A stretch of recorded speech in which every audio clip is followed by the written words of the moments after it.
Generaciones de los sistemas operativos. Con la finalidad de seguir comprendiendo cómo se fueron dando los avances en el desarrollo de cómputo y en particular en el desarrollo de los sistemas operativos, vamos a dedicar este pequeño video a explicar cómo se fueron dando las generaciones de cómputo y cuáles fueron las principales características de estas. Comencemos. Si no te has suscrito, suscríbete a mi canal, regálame like, regálame comentarios, solicita nuevos temas para los videos, bienvenido. Si te es posible, dona, cualquier donativo es bueno, recuerda, no hay donativos pequeños, apoya mi canal. Generaciones de los sistemas operativos. La primera generación de los sistemas operativos. Vamos a analizar los cambios sufridos por los sistemas operativos a través del tiempo. Han recibido el nombre de generaciones que corresponden a décadas normalmente.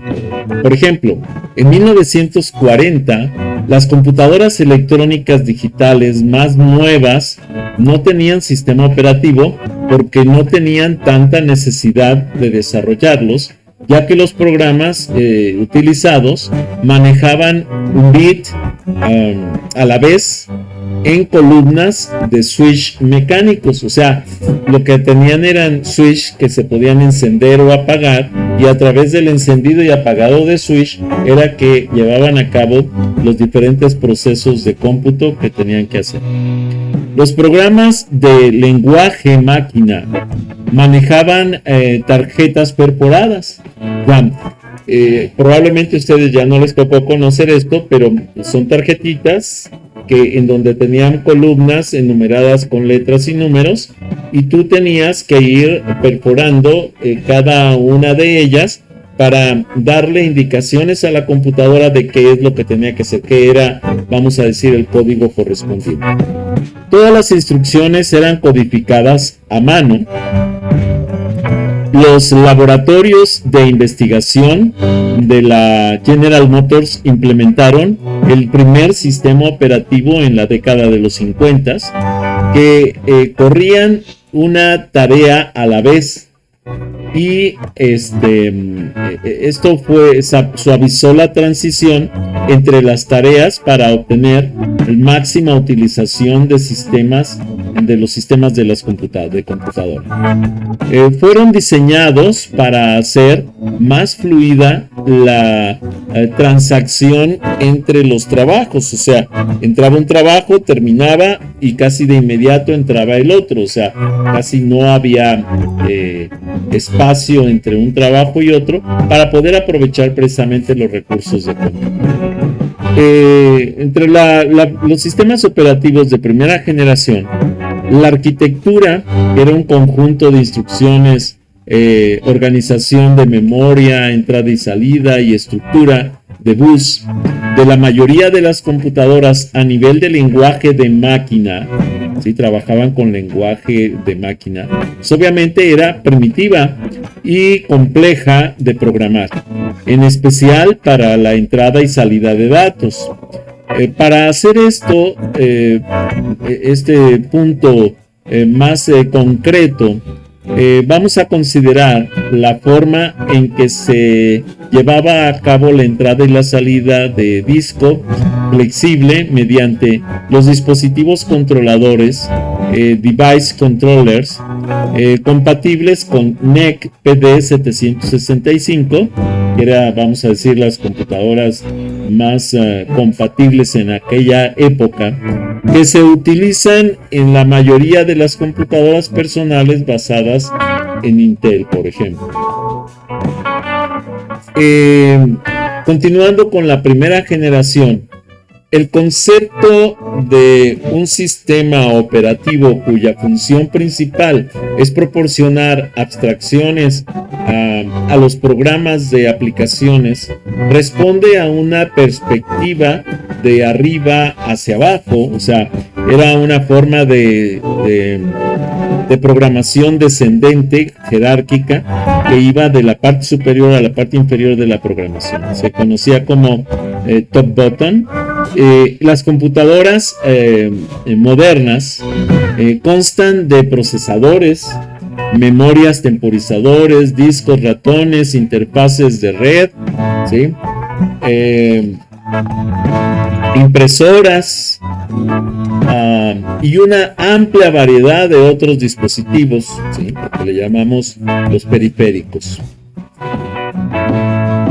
En 1944, una máquina en particular llama la atención del mundo, es llamada Colossus, que fue construida por un equipo de trabajo en la en Bletchley Park, Inglaterra. La Mark I fue construida por Howard Aiken en Harvard, y la ENIAC fue construida por William Macaulay y sus estudiantes, graduados, vamos a decir, con estudios de la Universidad Yale. Tenemos ahí, por ejemplo, a J. Vesper, de los que estuvieron trabajando, Eckert, en la Universidad de Pensilvania. Y entonces, eran computadoras que, como podemos ver en la imagen, se basaban su funcionamiento esencialmente en lo que tenemos en la parte superior, que son tubos de vacío, llamados bulbos, y que eran como compuertas lógicas que permitían que la señal eléctrica viajara en diferentes direcciones para la toma de decisiones en lo que era el análisis de la lógica del programa. De 1945 a 1955, los tubos de vacío, llamados bulbos, fueron los que formaron la primera generación de computadoras. Después de los esfuerzos infructuosos de Babbage, que no hubo muchos progresos en la construcción de la computadora digital, sino hasta la Segunda Guerra Mundial, ojo, fíjense en la fecha de 1945 a 1955, que estimuló una explosión de esta actividad. El profesor John Atanasoff y su estudiante graduado Clifford Berry construyeron lo que ahora conocemos como la primera computadora digital funcional en Iowa State de la University,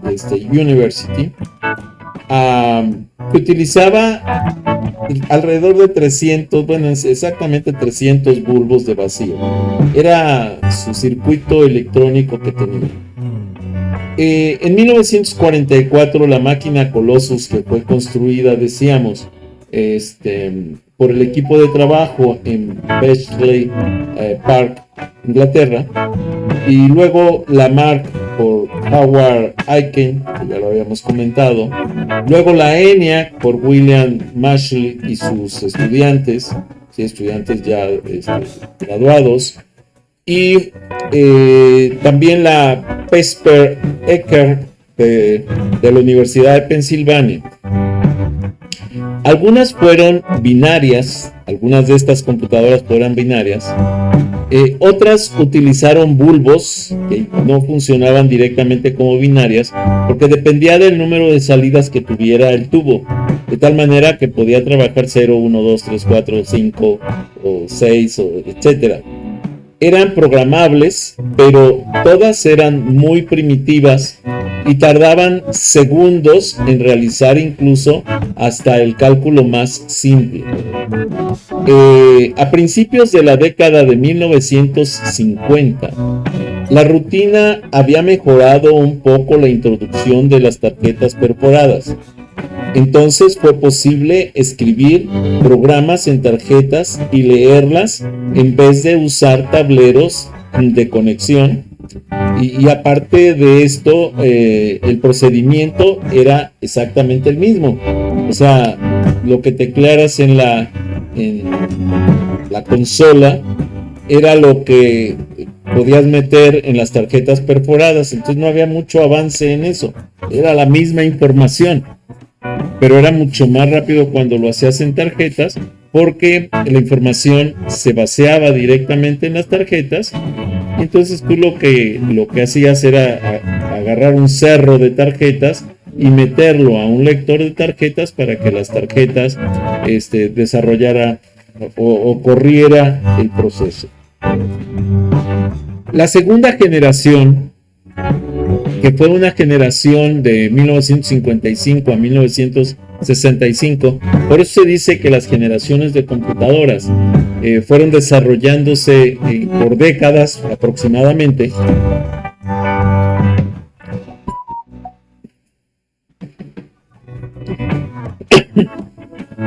Se basó en un invento que se desarrolló por ahí de 1947, que incluso casi fue por accidente. Aquí me están pidiendo un acceso, permítanme. Hago la aclaración de que esta grabación se está haciendo en vivo frente a grupo. Y vamos, el invento es el transistor, que se basaba en la conexión de conductores en un núcleo de un material semiconductor. Normalmente era un material de silicio fundido, o sea, de arena de mar fundida, que generaba de arena en general, que generaba una conducción parcializada en un sentido y bloqueada en otro sentido. Eso fue el inicio de los transistores. La introducción del transistor a mediados de la década de 1950 cambió radicalmente el panorama de cómputo. Por primera vez había una clara separación entre los diseñadores, los constructores, los operadores, los programadores y el personal de mantenimiento. O sea, ya era un grupo de trabajo el que se podía dedicar a los equipos de cómputo, porque cada uno tenía un área específica en la cual se podía desempeñar independientemente del resto. Estas máquinas, ahora conocidas como mainframes, o sea, máquinas de cómputo grande, amplias, estaban encerradas en cuartos especiales con aires acondicionados y grupos de operadores profesionales para manejarlas. ¿Por qué se encerraban en grupos con aire acondicionado? Porque como la mayoría se basaba en bulbos y los transistores eran de consumo alto de corriente, consumían muchísima energía eléctrica, entonces provocaban un desprendimiento de calor muy alto. Tenían que mantenerlas entonces en áreas de cuartos fríos, o sea, de aire acondicionado, para poder sostener una operación de trabajo. Solo las empresas grandes como universidades, agencias gubernamentales importantes podían financiar el costo multimillonario de operar estas máquinas, un consumo, les digo, de energía altísimo. Para ejecutar un trabajo, es decir, un programa o un conjunto de programas, el programador primero escribía el programa en papel, en cintas de papel. El Fortran era el programa el más avanzado en aquella época, era un programa para ingeniería, o en lenguaje ensamblador, que era el otro, que es un poco superior al lenguaje de máquina, pero sigue siendo un lenguaje de bajo nivel. Y después lo pasaban a tarjetas perforadas. Entonces era todo un show preparar la ejecución de un proyecto más o menos amplio. Luego llevaba el conjunto de tarjetas al cuarto de entrada de datos y lo entregaba a un operador. Ahora, hago la aclaración aquí. A mí en alguna ocasión me tocó precisamente trabajar con algunos tarjetas perforadas en UNAM. Y pues en alguna ocasión yo llevé mi cerro de tarjetas, eran como unas, no sé, 400, 500 tarjetas, que tenían un orden específico obviamente para que pudieran ser ejecutadas.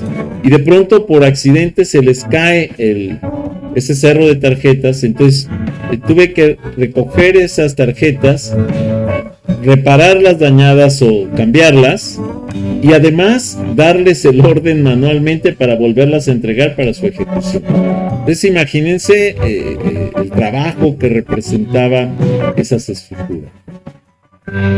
Muy bien, las computadoras grandes, ¿sí?, de segunda generación se utilizaron principalmente para cálculos científicos y de ingeniería, tales como resolver ecuaciones diferenciales, parciales, que surgen a menudo de física e ingeniería.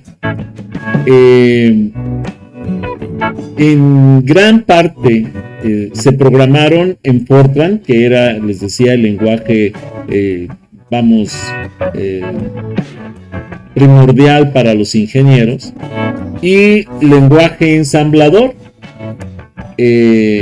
Los sistemas operativos típicos eran el FMS, que era el Fortran Monitor System, que era un sistema de monitoreo del lenguaje de programación Fortran, y el IBSys, que era el sistema operativo de IBM para la computadora 7094. Para la tercera generación, ya un avance significativo, de más o menos de 1965 a 1980, se comenzaron a desarrollar ya los circuitos integrados y la multiprogramación. En la década de 1960, la mayoría de los fabricantes de computadoras tenían dos líneas de productos distintas e incompatibles. Por una parte, estaban las computadoras científicas a gran escala orientadas a palabras, como la 7094 de IBM, que se utilizaban para cálculos numéricos en ciencia e ingeniería. También estaban las computadoras comerciales orientadas a caracteres, como la 1401, también de IBM, ojo, que se utilizaban ampliamente para ordenar cintas e imprimir datos en los bancos y en las compañías de seguros. Había que desarrollar en ese tiempo y dar mantenimiento a las líneas de productos completamente distintos, y era una propuesta costosa para los fabricantes porque tenían que trabajar en los dos sentidos, en las dos arquitecturas, vamos a decir, de esos equipos de cómputo. Y obviamente siempre las arquitecturas que no son libres se vuelven caras al final de cuentas. IBM presentó la computadora 7094 y la tenemos aquí a la izquierda, y a la derecha tenemos el sistema IBM 1401, ¿sí? Ahí tenemos también por el 1402 y el 1403. ¿Sí? Y lo más curioso es que tenían diferentes formas y áreas de trabajo. La 1401 era el lector de tarjetas, ¿sí? La 1402 era el procesador, y la 1403 era la impresora. Entonces estaba por separado todos los equipos. IBM entonces intentó resolver ambos problemas en un solo golpe con la introducción de la línea de computadoras System 360. La 360 era una serie de máquinas compatibles con software que variaban desde un tamaño similar a la 1401 hasta algunas que eran potentes, más potentes incluso que la 7094. Y eso que la 7094 era una máquina bastante potente. Continuando con este análisis, fue el primer ordenador en usar microprogramación y creó el concepto de arquitectura de familia, o sea, la familia del 360, que consistió en 6 ordenadores que podían hacer uso del mismo software y los mismos periféricos. El IBM 360 es uno de los primeros ordenadores comerciales que usó circuitos integrados y podía realizar tanto análisis numérico como admisión o procesamiento de archivos. Se considera el 360 como el punto de partida de la tercera generación de las computadoras. Fue el primer computador en ser atacado, vamos a decir, con un virus en la historia de la informática. Y ese primer virus que atacó a esta máquina IBM serie 360 y que fue reconocido como tal, como un virus, fue el Creeper, creado en 1972. Entonces ya desde entonces comenzaron a haber los ataques informáticos por software malicioso, por aquello que le llamamos malware. Muy bien, continuemos. La IBM 360 fue la primera línea importante de computadoras en utilizar circuitos integrados, decíamos, ¿sí? ICS, a pequeña escala. De hecho, era una integración de circuitos, por eso significa el ICS, integración de circuitos, pero a pequeña escala, con la cual se pudo ofrecer una mayor ventaja de precio, rendimiento en comparación con las máquinas de segunda generación, las cuales fueron construidas a partir de transistores individuales. Obviamente el consumo de energía eléctrica desde los bulbos, los transistores, los circuitos iba descendiendo. O sea, mientras más se hacía el uso de circuitos integrados, ¿sí? O de circuitos o de microcircuitos, vamos a decir, se reducía la cantidad de energía eléctrica necesaria para el funcionamiento del equipo. La mayor fortaleza de la idea de una sola familia fue al mismo tiempo su mayor debilidad. La intención era que todo el software, incluyendo el sistema operativo Ostra 360, funcionara en todos los modelos, situación que no era posible por compatibilidad con algunos tipos de hardware que cambiaban.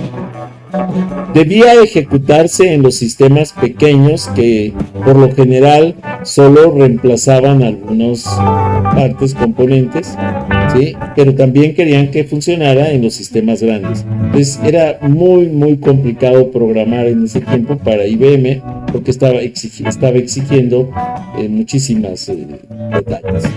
A la 1401, por ejemplo, que copiaba tarjetas a cinta, y en los sistemas muy grandes que a menudo reemplazaban a las 7094 y que realizaban predicciones del clima y otros cálculos pesados, pues obviamente tenían estructuras totalmente diferentes, 360, 1401, 7094, y era muy complicado que un solo software funcionara en los tres esquemas que estaban de hardware.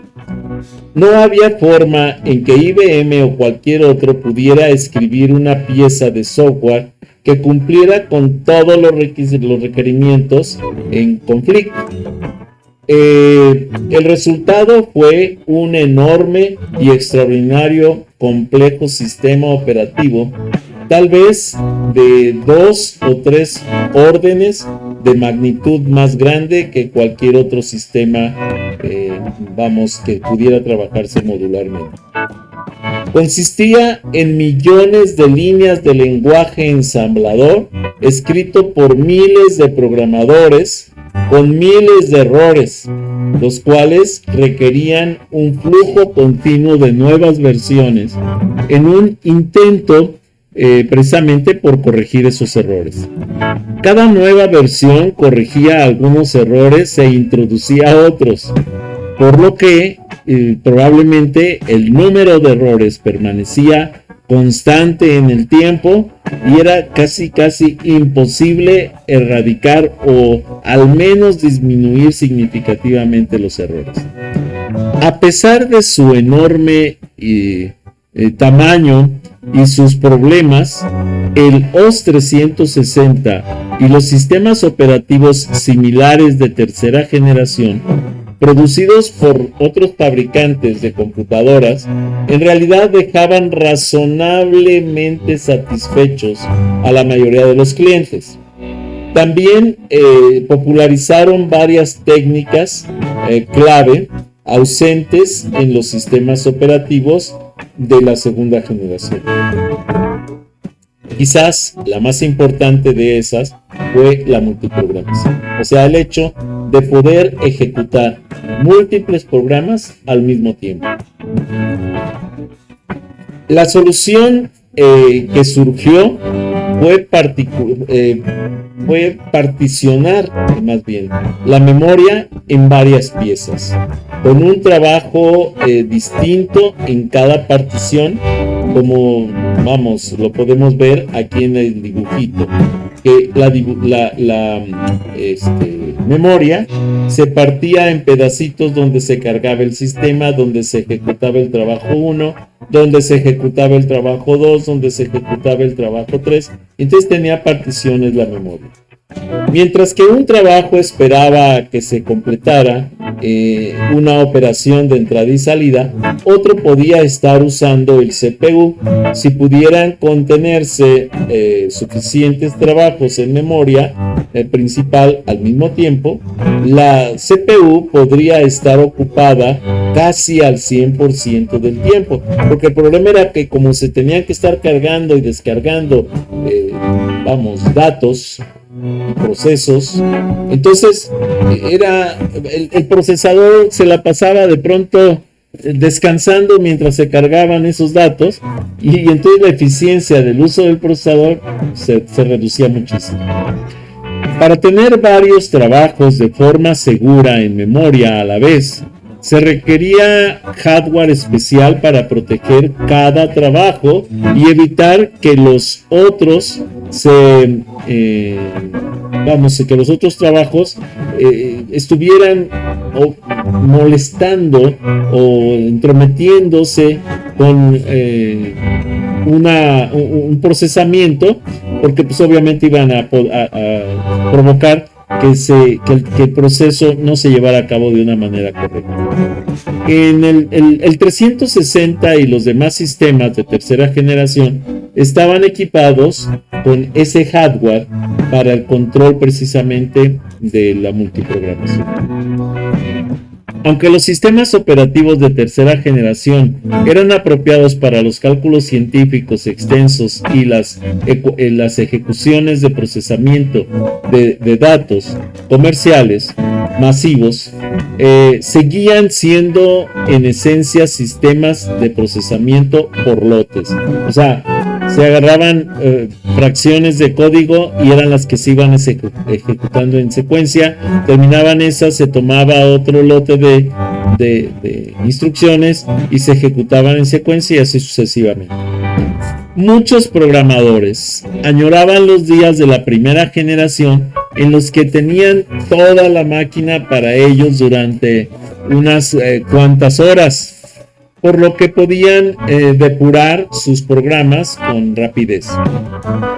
Aquí no, porque aquí tenían que estar esperando el turno que les era asignado para poder ejecutar sus procesos. Con los sistemas de tercera generación, el tiempo que transcurría entre enviar un trabajo y recibir de vuelta la salida era comúnmente de varias horas. Nosotros, por ejemplo, podíamos llevar un bloque de tarjetas, entregarla, incluso podríamos ir a tomar alguna clase o cosas así, regresar para recibir el resultado. Por lo que una sola coma mal colocada podía ocasionar que fallara la compilación, el programador desperdiciara la mitad del día y tuviera que volver a corregir ese código para generar las nuevas tarjetas y volver a subir el bloque para que se fuera ejecutado, y eso tardaba horas. Si no te has suscrito, suscríbete a mi canal.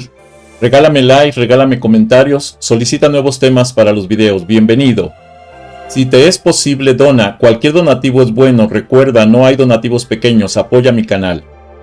Después del éxito del System CTSS, el MIT de Bell, el Bell Labs y General Electric, que en ese entonces era un importante fabricante de computadoras, decidieron más bien emprender el desarrollo de una utilería para computadoras, una máquina capaz de servir a varios cientos de usuarios simultáneamente de tiempo compartido. Su modelo fue el sistema de electricidad. Cuando se necesitaba energía, solo hay que conectar un contacto a la pared y dentro de lo razonable, toda la energía que se requiere está ahí disponible. Era algo similar lo que hacían con la computadora. Los diseñadores del sistema conocido como Multics, Multiplex Information and Computing Service, era un servicio de información y cómputo multiplexado. Imaginaron entonces una enorme máquina que proporcionaba poder de cómputo a todos los usuarios en el área de, por ejemplo, Boston. Fue donde se empezó a hacer este desarrollo. La idea de que solo 40 años después se vendieran por millones máquinas, 10,000 veces más rápidas que mainframes, ¿sí?, como la G645, a un precio muy por debajo de los $1,000, ¿sí? En ese tiempo era pura ciencia ficción, o sea, se veía como que no, eso no iba a ocurrir pronto. Obviamente ahora ya sabemos que pues todo eso no solamente ocurrió, sino que fue superado, pero enormemente.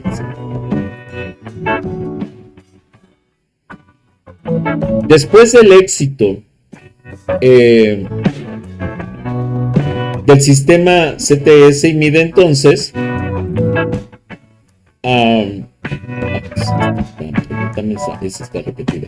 entonces, a pesar de la carencia del éxito comercial de las Multics, tuvo una enorme influencia en los sistemas operativos subsecuentes. Se describe en varios artículos, ¿sí?, del libro, por ejemplo, el Corbato y colaboradores en 1972, Vysotsky de 1965, Deley y Dennis en 1968, Organic en 1972 y Steitzer en 1974. Todos esos autores hablaron precisamente de esa deficiencia, esa carencia del éxito comercial de Multics. También tuvo y aún tiene un sitio web activo ubicado como www.multiscience.org, con mucha información acerca del sistema, sus diseñadores y sus usuarios. Pero esta tercera generación da paso a una cuarta generación de computadoras. En la década de 1980, que luego sigue creciendo y llega, hasta los albores de la actualidad. Y las computadoras personales, por ejemplo, son las que son desarrolladas durante esta cuarta generación. En esta cuarta generación se usaron los microprocesadores en las fabricaciones de las computadoras. Se produjeron las computadoras personales conocidas como PC. Los sistemas operativos cuentan con más interacción con el usuario utilizando iconos, menús, gráficos, etc., lo que es el ambiente Windows que conocemos, y muchos ambientes visuales multiusuarios en Linux, por ejemplo, incluso en Unix. Obviamente también no dejamos de lado Apple Computers, Mac, o sea, son sistemas que normalmente fueron desarrollados. Con el desarrollo de los circuitos integrados, sí, pero a gran escala, los LSI, o sea, Large Scale Integration, integración a gran escala, ¿sí?, que contienen miles de transistores en 1 centímetro cuadrado, ¿sí?, y que se conocen como chips, nació la era de las computadoras personales. En 1974, Intel presentó el microprocesador 8080, que fue la primera CPU de 8 bits, y busca un sistema operativo en donde probarlo. O sea, en aquella época estaba el hardware avanzando muy por encima del software, y entonces era difícil encontrar sistemas operativos que pudieran ser compatibles con ese nuevo hardware que se estaba incorporando a los sistemas electrónicos que estaban empezando. Intel le pidió a unos consultores, Gary Kildall, que escribiera un sistema operativo. Él y un amigo construyeron un dispositivo controlador para el disco flexible de 8 pulgadas, que era el que se existía en ese tiempo, algo así como un disco de 20 centímetros de diámetro, magnético obviamente, y conectaron el disco con un procesador, ¿sí?, del tipo 8080, como el que vemos en pantalla. Es así como se construye la primer microcomputadora con un disco, ¿sí?, a través de este controlador. De 1940 a 1950, el procesamiento que se daba, ¿sí?, era en serie. Con los primeros computadores desde finales de 1940 hasta mediados de 1950, el programador interaccionaba directamente con el hardware del computador. No existía ningún sistema operativo. Esas máquinas eran utilizadas desde una consola que contenía, vamos a decir, luces, interruptores, algunos dispositivos de entrada y una impresora. El programador examinaba los registros del procesador y la memoria principal para determinar la causa del error. Si el programa terminaba de forma normal, la salida aparecía en la impresora. Si el programa se detenía o se perdía, entonces no había salida porque no podía mandar nada a la impresora, y si mandaba era pura basura. Estos sistemas iniciales presentaban dos problemas principales. Primero, la planeación. La mayoría de las instalaciones utilizan una plantilla impresa para reservar tiempo de máquina. Un usuario podía obtener 1 hora y terminar en 45 minutos. Esto implicaba malgastar tiempo en el procesamiento del computador. ¿Por qué? Porque 15 minutos no se utilizaba la computadora porque estaba asignada para el usuario que terminó en 45 en lugar de en 60 minutos. El tiempo de configuración, un único programa denominado trabajo podía implicar la carga en la memoria del compilador y del programa en lenguaje de alto nivel, y era un programa en código fuente, y la continuación de la carga y del enlace del programa objeto y las funciones comunes. Cada uno de estos pasos podían suponer montar y desmontar cintas y configuración de tarjetas. Para 1960,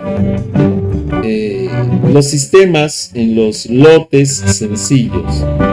Parece ser que el primer sistema operativo en lotes fue desarrollado a mediados de la década de los 50 por General Motors para el uso de IBM 701.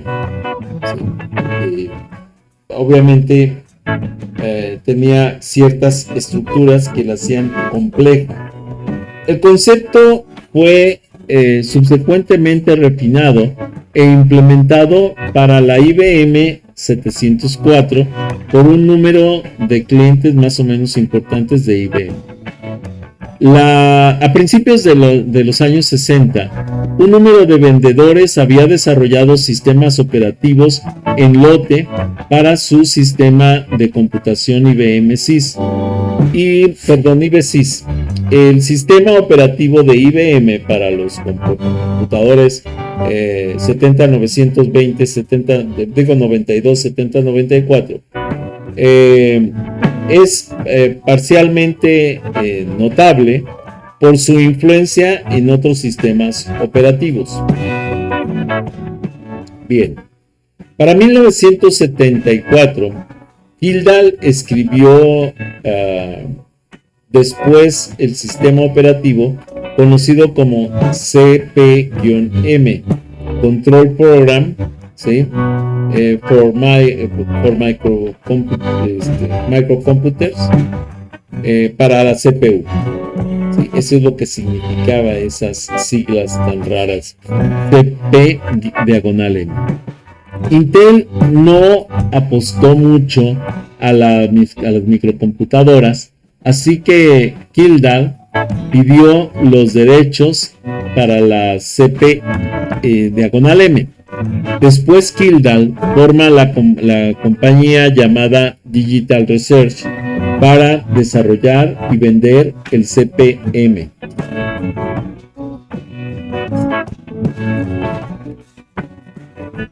Para 1977, Digital Research rediseña el CP-M para adaptarla de manera que se ejecute en todas las microcomputadoras que utilizan el chip 8080, el Syslog Z80 y otros de ese tipo.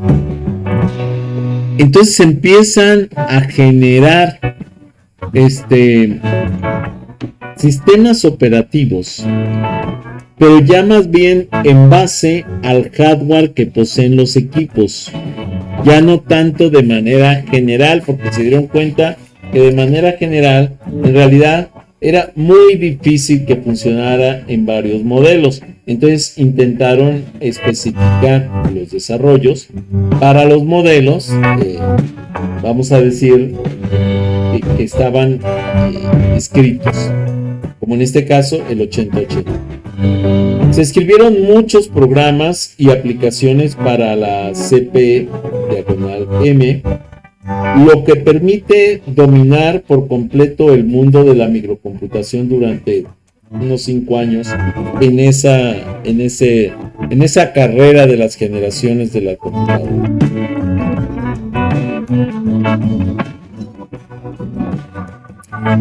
A principios de los 80s, IBM diseñó la IBM PC, ¿sí? Y buscaba software para ejecutarlo en ella. O sea, seguíamos desarrollando primero el hardware y luego el software. IBM se puso en contacto con Billy Gates para obtener licencia de uso de intérprete BASIC y para asegurar de un sistema operativo para ejecutarlo en la PC.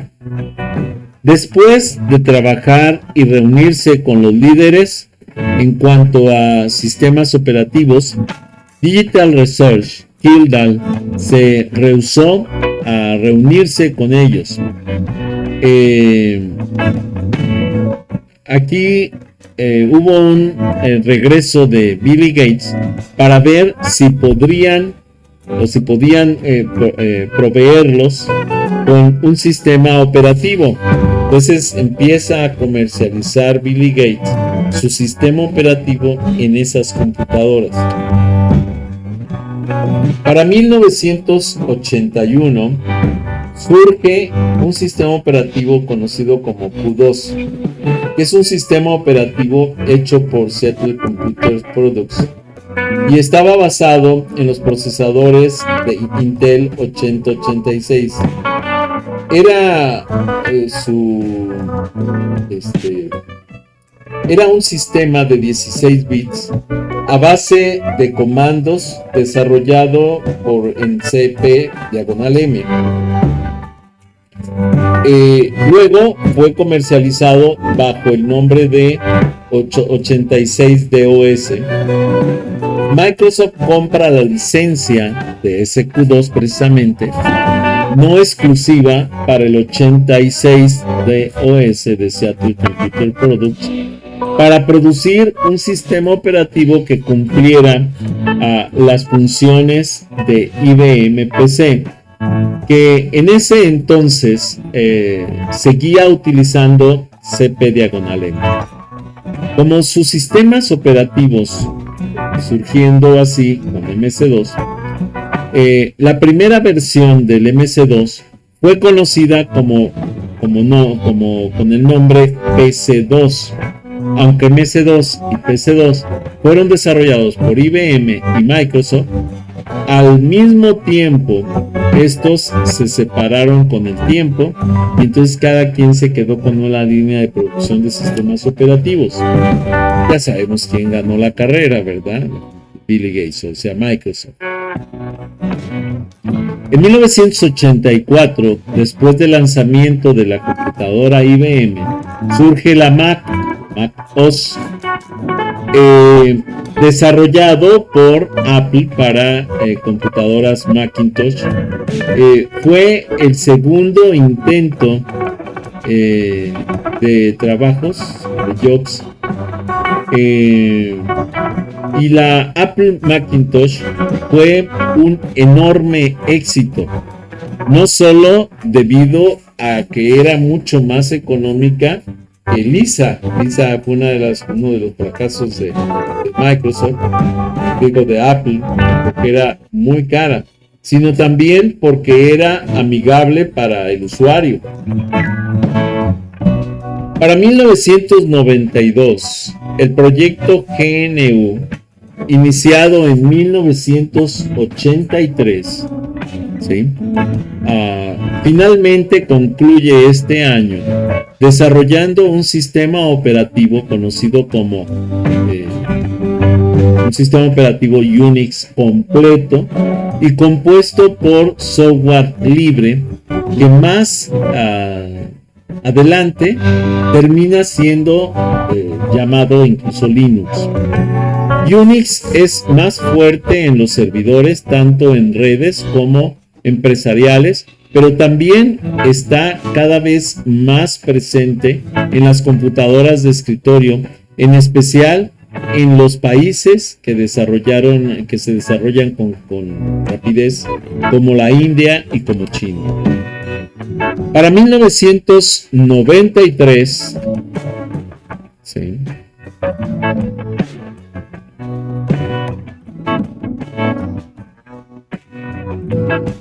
para 1993, Windows NT es una familia de sistemas operativos producidos por Microsoft, de la cual la primera versión fue publicada en julio de 1993 y que es compatible con Windows 95 en cierto nivel, pero fue completamente rediseñado en su interior. Es un sistema completo de 32 bits, porque eran de 16 y de 8 los anteriores. El diseñador en jefe de Windows NT fue David Cutler, quien también fue uno de los diseñadores del sistema operativo BMS de VAX, por lo que hay algunas ideas de BMS presentes en el Windows NT.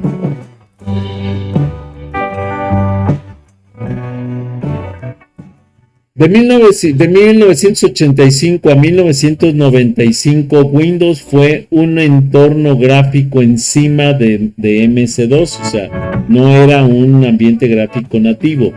De 1995, con el Windows 95, que incorporaba muchas características de los sistemas operativos y realizaba el sistema MS-2